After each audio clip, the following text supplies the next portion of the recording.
Good morning, good afternoon, good evening. Wherever you're joining us from in the world today, welcome to SPE Live. My name is Ian Phillips. I'm the Development Director for a company called Pale Blue Dot Energy Limited. We're based near Aberdeen in Scotland, and we're one of the first companies focused on the energy transition. We're seeking to do both carbon capture and storage and produce hydrogen from natural gas to produce a low carbon fuel. I'm delighted to be your moderator and host for this SPE Live. Special thanks go to the SPE Foundation for supporting this platform and allowing us to come together to facilitate energy knowledge during these unprecedented times. The title of today's SPE Live is Oil and Gas: How to Work Together for a Net Zero Future. The current energy transition period within the oil and gas industry involves lowering the carbon footprint of today's operations to reduce our environmental impact and to start looking to the future on how we decarbonize the product that we make. The focus of today's discussion is to explore the latest technologies and strategies being undertaken by the oil and gas industry as this transition evolves. From decommissioning to digitization, oil extraction to carbon capture and storage, everything in between. We'll be doing our best to explore some of these themes and perhaps provide answers and solutions to some of the questions that you might have all over the next 35 to 40 minutes.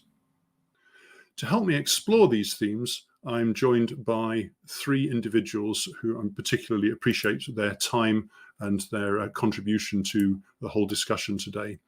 I'll be introducing in a few moments Grant Affleck of the British Geological Survey, Richard Harmer of Schlumberger, and Dennis Johnston from Neptune Energy. So if I could take the first of these and introduce you to Grant Affleck. He's the Business Development Manager at the British Geological Survey. Grant, I wonder if you'd like to say a few words of introduction. Hi everybody, nice to be here. Some of you may remember me from my 30 years in the oil industry working with Weatherford and with Halliburton. I now have recently taken the energy transition myself to start working with the BGS. And I'm hoping to help everybody through this discussion and look at the various topics, probably with two hats on, with my old oil industry hat on and with my very recently acquired BGS hat on. I'll hand you back to Ian. Thank you very much for this opportunity.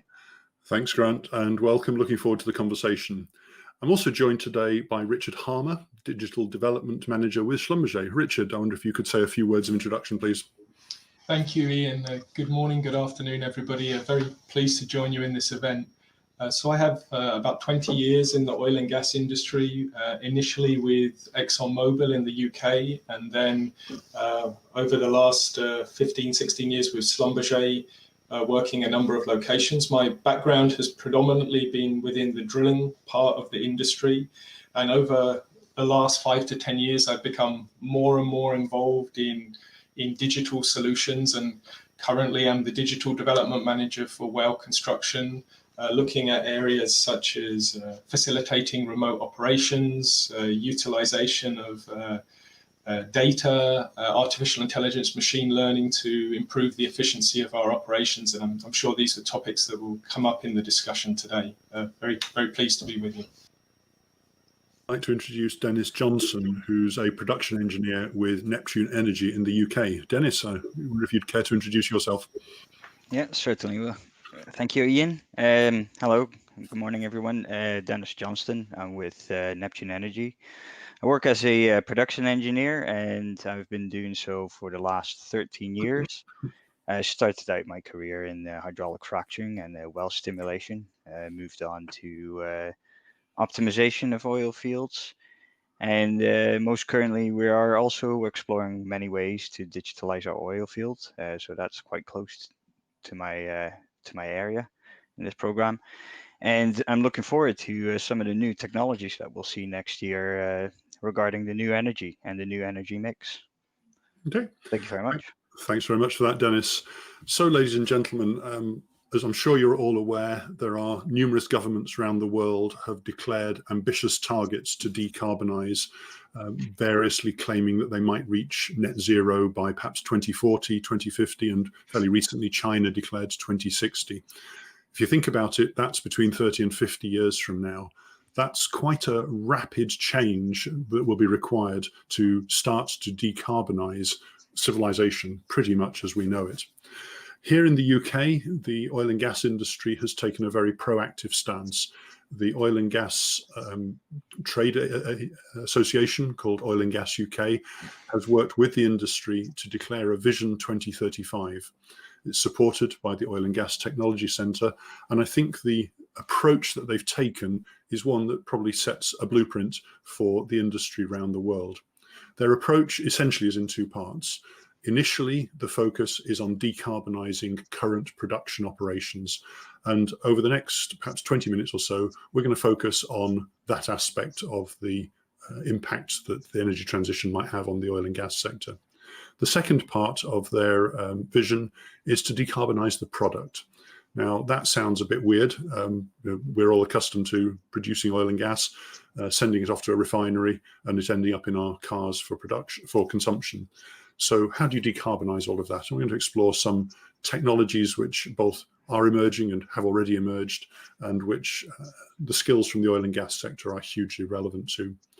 So, gents, I wonder if we could focus initially on the near term. It's well understood that the biggest source of emissions for the oil industry relates to burning fossil fuels to generate power and drive compression. So mostly in gas turbines, but related to it, a lot of things like ships, helicopters, aeroplanes, and the like. So particularly with an eye on the concept of digital technologies, any thoughts on what sort of ways in which digital technology might help the industry to start the process of decarbonising its own operations? Looking for hands up there or indications? Yeah, I'm happy to take the first one, Ian. Okay, go for it. Yeah, so to me, quite clearly, if we increase our uptime and production efficiency, automatically we would also reduce our carbon intensity. A platform would run on almost the same electricity at half capacity as it would at full capacity. So that's a great win already. If we collectively increase our production efficiency by 10% over the next years, then we'll be in a massively better place. I can maybe add a little bit as well, Ian. I think obviously with the recent situation, we've certainly seen when we talk about maybe moving people away from the well site, all of the the reduction in logistics. I think remote operations and moving towards more unmanned installations will be a significant contributor. Certainly, from my experience, we really have. I see a sort of quite a change in people's perception of remote operations, especially around related to COVID recently. I know we are operating in certain services.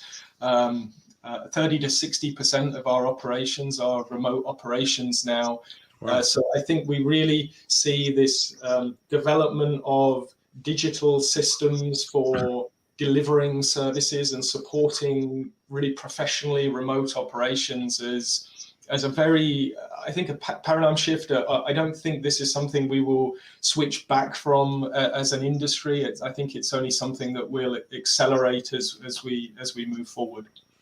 I can sort of take a little bit of what both Dennis and Richard have said and think about.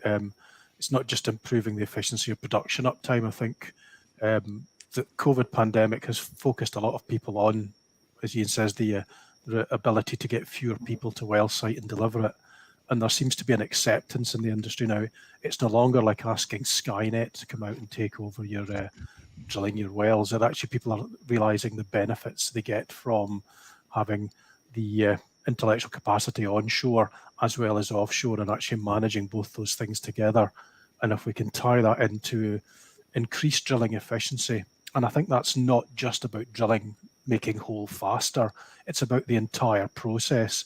So that's from the day you start deciding to explore to the point when you actually put the bit in the ground, and then when you actually drill the well, and drill the well with everything you're going to do in the future built into what you're doing, not just getting from spud to TD as quickly as possible.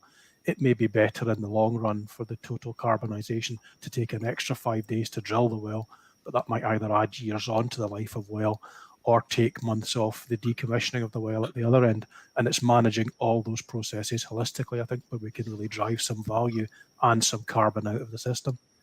I very much agree. I think when I look at some of the themes for Offshore Europe 2021, some of the areas I'm particularly excited to see papers around, given my background, the sort of remote operations and unmanned installations, digital drilling, smarter and more efficient field development really touches absolutely on some of the points that you were raising. I think there's huge opportunities as an industry, and we're seeing some very exciting technology development and early results in these areas. Mm-hmm. Certainly, I had experience a few years ago of rolling out a sort of onshore digital support centres to support production operations, and I really like Grant's analogy of sort of bringing the additional brain power that's available in an organisation or elsewhere from the supply chain to support a particular operation. I mean, I've recently seen examples of staff working out physically outdoors on the platform, but with a head cam and a microphone, able to talk to somebody who's literally on the other side of the world about how they address their particular challenge. And that absolutely speaks to Dennis's point about, well, if you can just maximize the uptime, then you're getting much greater efficiency and less carbon per barrel of oil produced or cubic foot of gas produced. Yeah, and I think, Ian, on one of the comments that Grant made, that maybe more consistency in our service delivery, we're starting to see some parties commercially offering automation solutions. In my background, drilling automation, and these are really exciting. They provide the potential to be more consistent in some of the, let's say, the lower level base operations during the construction process, and maybe leaving us more time to look at the higher level interpretation of the process. But these are, I think, when we look at our overall consistency in well delivery, these have a big role to play going forward. Mm-hmm. Yeah, I also feel. Oh, sorry. So go ahead. Yeah, I also feel. I think everyone is on board and believes that remote operations are beneficial and can see the efficiency in that. We do, as an industry, need to be quite brave with that mindset, though, for any new developments that we make. You need to trust the data. You also need to trust, if you deploy robots, to do what a person would do. So we can make a little bit more steps into that. And yeah, it has been said that the oil and gas industry has been quite slow, actually, with the remote operations. So I guess related to remote operations is the application of artificial intelligence to scan production data and drilling data to, if you like, spot problems before they become problems. I'm aware that for many years, for example, the manufacturers of jet engines have sold to airliners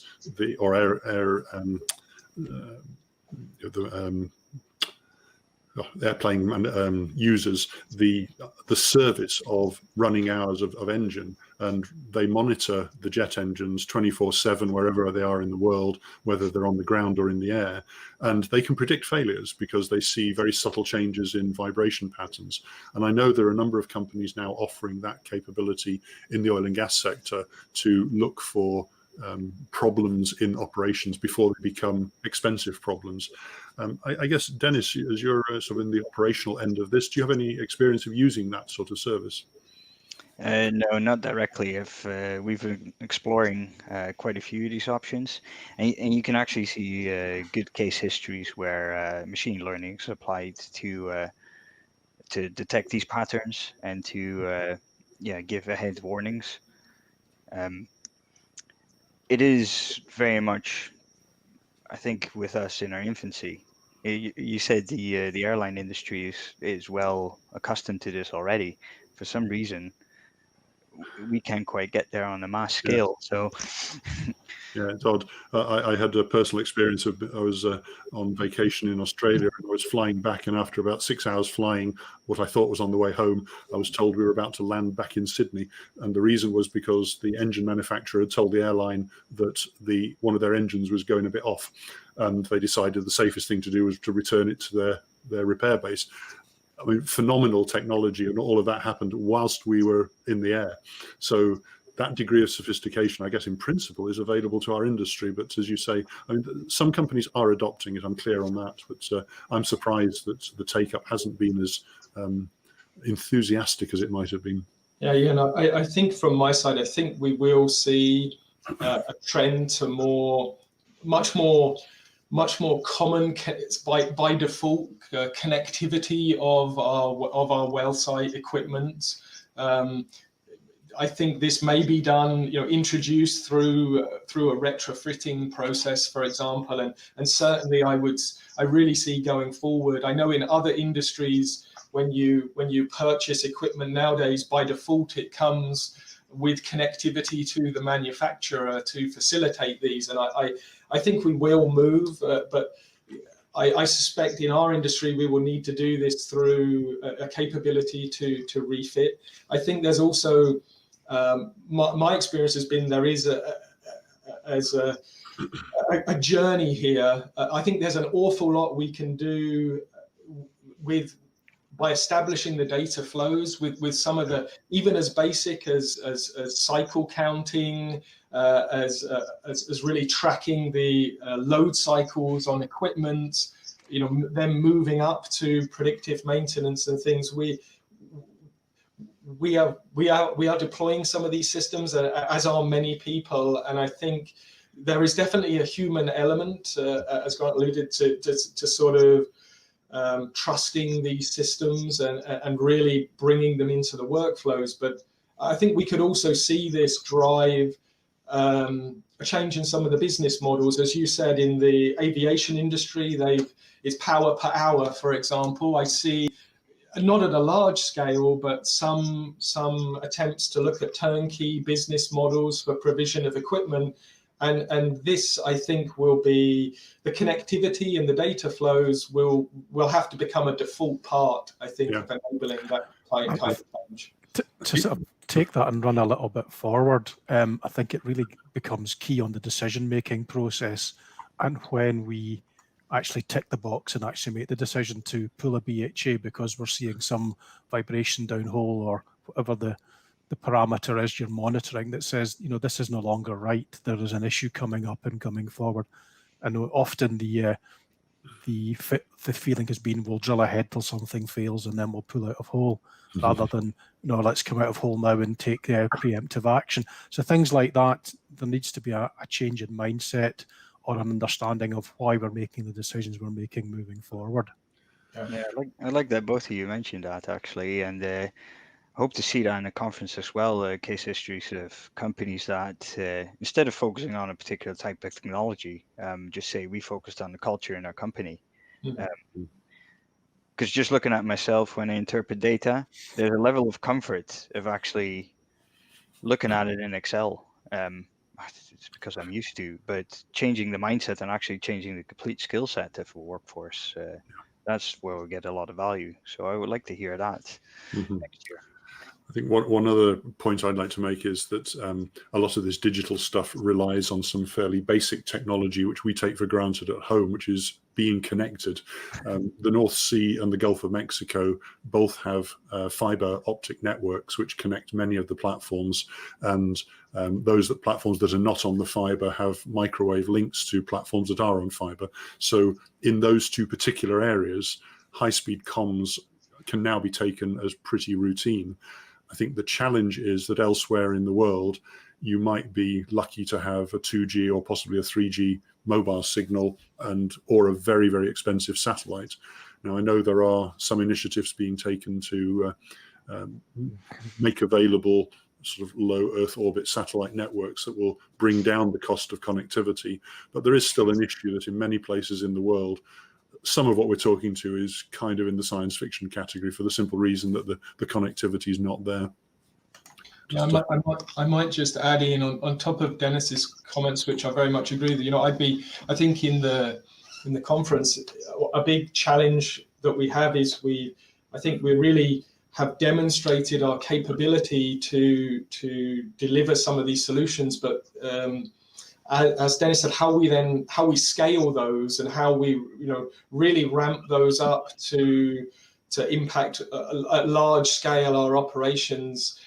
So, case studies, experience around that, I think is very beneficial. I think there's a lot of questions around how we integrate these solutions into our workflows, whether we need more standardized interfaces between different providers. There's quite a lot of discussion taking place around the standardization of data as industry-wide efforts. So things that we can do to increase the momentum of some of these, I think are very important for this really to have a big impact as we move forward. So another, I guess one of the big themes of the Offshore Europe conference next year goes under a very broad heading of decarbonisation.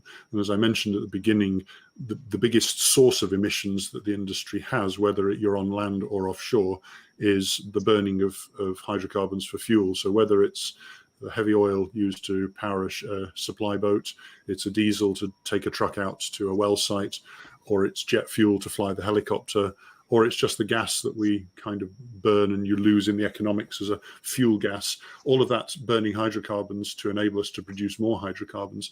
Do any of you have any exposure to or seen much about the idea of, if you like, starting to decarbonize that? And I guess the biggest example I'm aware of is Equinor's proposals to put a floating wind farm close to some of their platforms, so they'll actually power using wind where practical. Anybody, any experience of that or any views on it? We've some of the work that's been done by BGS, not by me but by other people, is in and around the next round of the wind farm licenses, which again the floating wind has been highlighted as one of the areas for development. So that's certainly something that's being looked at in terms of ensuring the wind farms are sited safely and securely, and make that able to provide that power through into the system. So it's certainly something that's being, we see coming through the economic food chain at the moment. Yeah, and I think like a lot of the technology we're talking about, there's still fairly early days for the rollout of such things. I mean, Dennis, has wind impinged on your world at all? No. In Neptune, we have a new energy group that is looking at various options. So electrification of platforms is one of them. Yeah. There's no projects I can really speak of. I'm not even aware of it.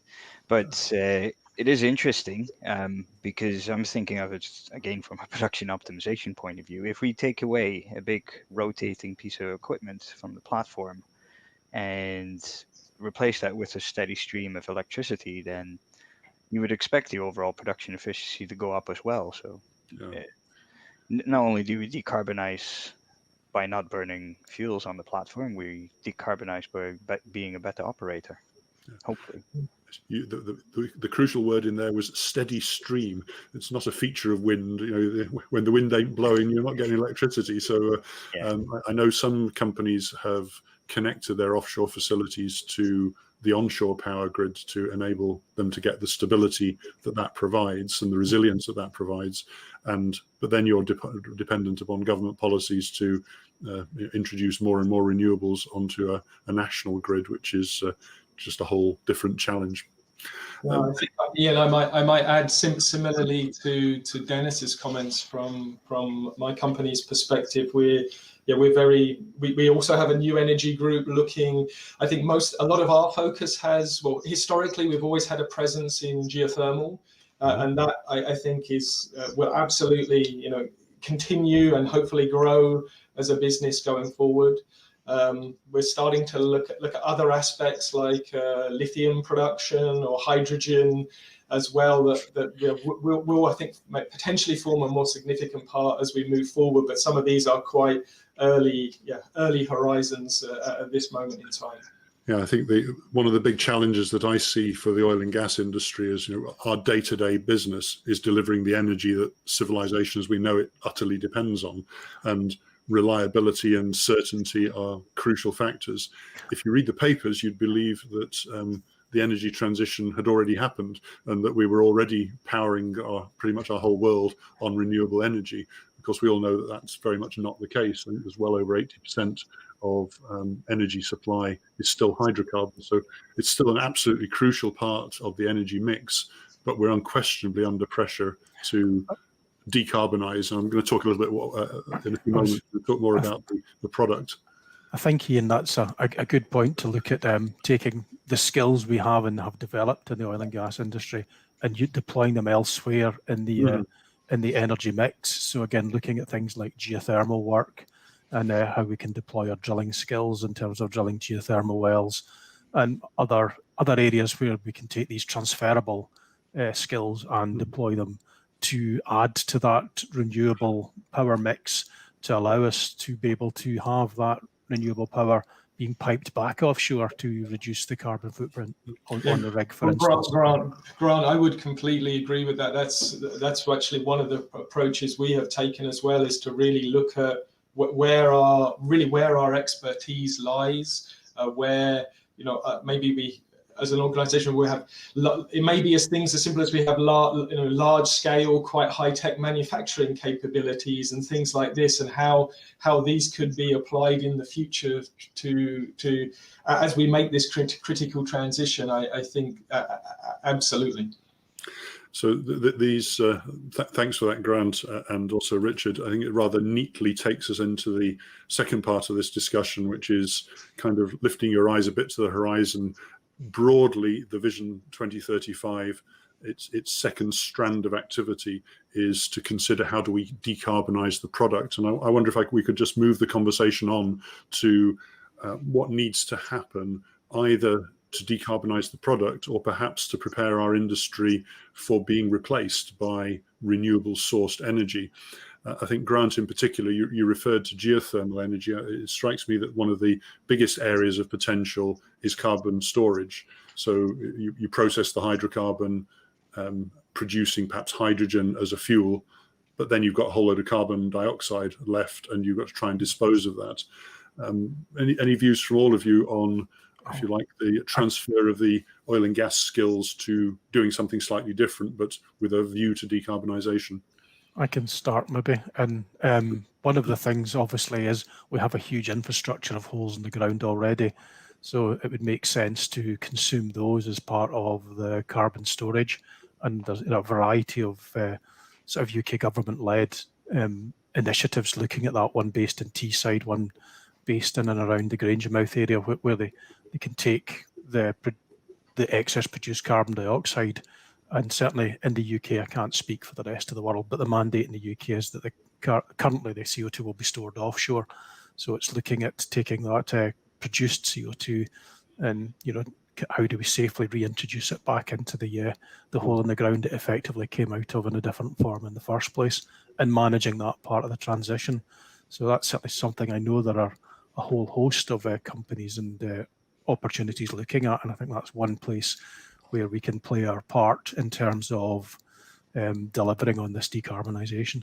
Yeah, and Grant, I might add, I think the industry's understanding of the subsurface of porous formation, permeable formations is critical. I think equally, all of the technologies around well integrity, be it re-injection, sequestration, higher pressure storage, we will have to play a role, I think, and be very willing to in facilitating some of these capabilities. Again, sorry, one of the topics for discussion in the conference is reservoir characterization, and that will be key in this going forward, because we're obviously looking at the reservoir effectively in reverse and how do we pump it in. And as you said, the well integrity will be key, because we want to make sure that we don't have leakage coming back up the A annulus or the B annulus or the C annulus and all these other things. We want to make sure that when the carbon goes into the ground, it stays in the ground. So Yeah, my company holds one of the UK's first carbon storage licenses granted by the Oil and Gas Authority, and I have to say that it's very helpful that the oil and gas industry has drilled a lot of wells, shot a lot of seismic, cut a lot of core, and even kept production records, so we can characterize former oil and gas fields very readily for carbon storage. One of the biggest challenges is applying exactly the same skills into the conceptually much bigger storage capacity that is in aquifers. So whereas obviously the oil and gas industry, we're looking for oil and gas when we drill holes, and a dry hole in our language is one where there's no oil and gas. Well, actually what it is a wet hole. We found water in the formation, and it is sometimes it's those formations that we would be interested in evaluating. However, the regulations require that for carbon storage, you have to show that the CO2 is going to stay there. Well, that's quite tricky on an undrilled or maybe a single well sort of structure. So bringing all the subsurface skills to bear to demonstrate that the CO2 will stay there is, I think, going to be critical. And as the vast majority of the storage worldwide for CO2 is in aquifers, I think that's going to be a huge area of growth over the next 10 or 15 years. And we need to develop our auditing and regulatory process around that, of course, which, as far as I'm aware, not in place right now, are they?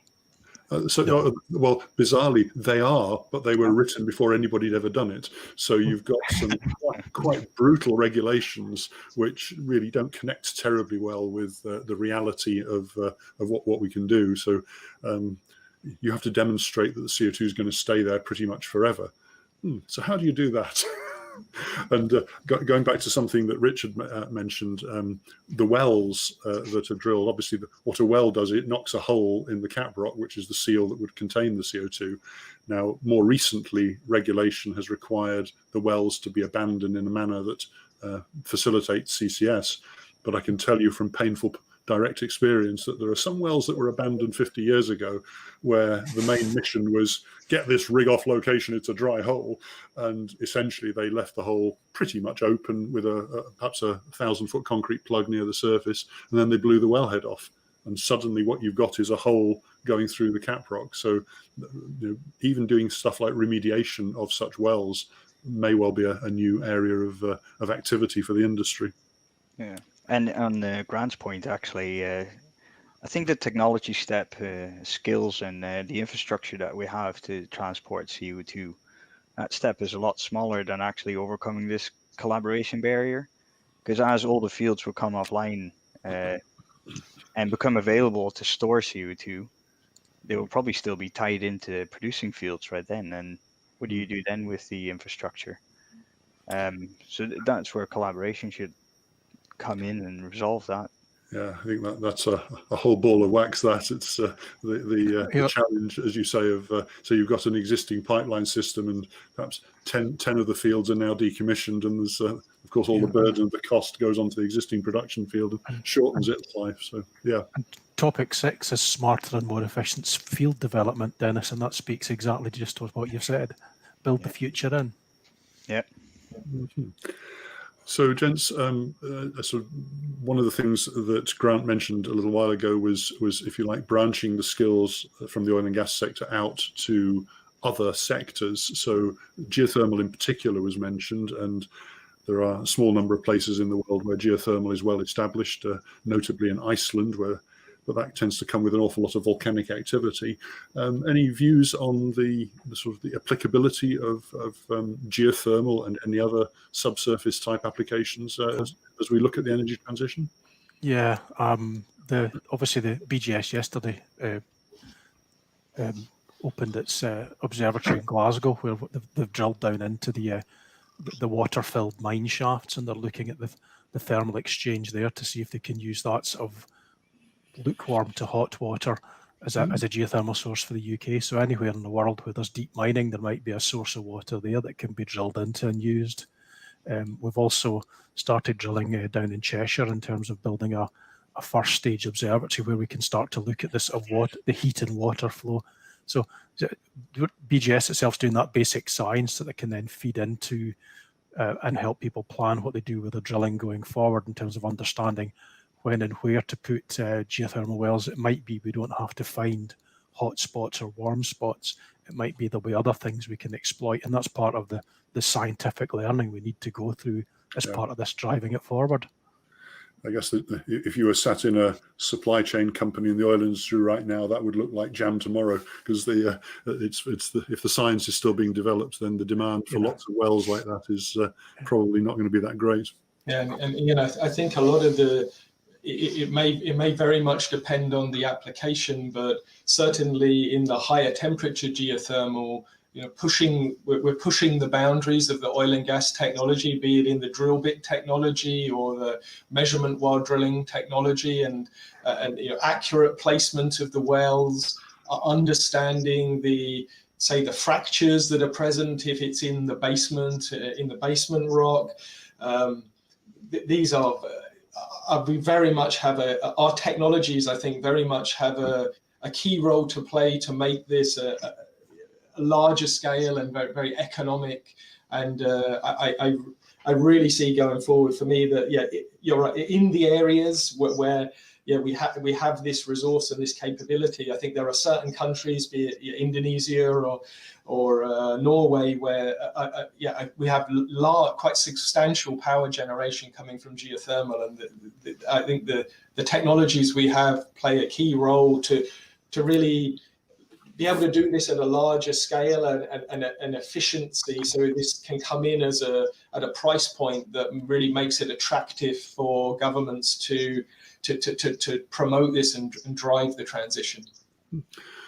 So, gents, we're coming towards the end of our time. I think one last subject I'd just like to throw in for a bit of discussion. I think several of you have alluded to it, and that is skills transfer. Clearly, the oil industry employs an awful lot of very skilled people whose focus is producing oil and gas, and that's true all the way around the world. And what we're talking about is moving to a place where they're doing similar but in materially different things. Any of you, any sort of last thoughts or observations on how we transition a workforce that is hugely capable to apply its capability and its intellect in a different way? I think that was the key expression there. Ian is hugely capable. The oil and gas has developed a variety of skill sets and has always looked to push those boundaries as it goes forward. So it's a case of continuing that development and possibly framing the question around where do we want to go next correctly, so that we take those transferable skills and transfer them, or we learn new skills. We've proven very adept at learning new skills and developing going forward. Richard, I wonder if you any views. You represent a large service providing organisation that has huge brain power. Are you turning the ship slightly?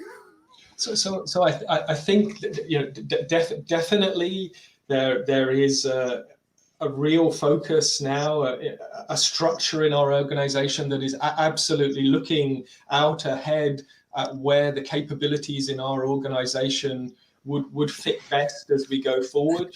When you look at a breakdown of a service provider, we have a significantly sized engineering and manufacturing organisation that really is looking at, has a lot of competency, be it around electronics or mechanical design,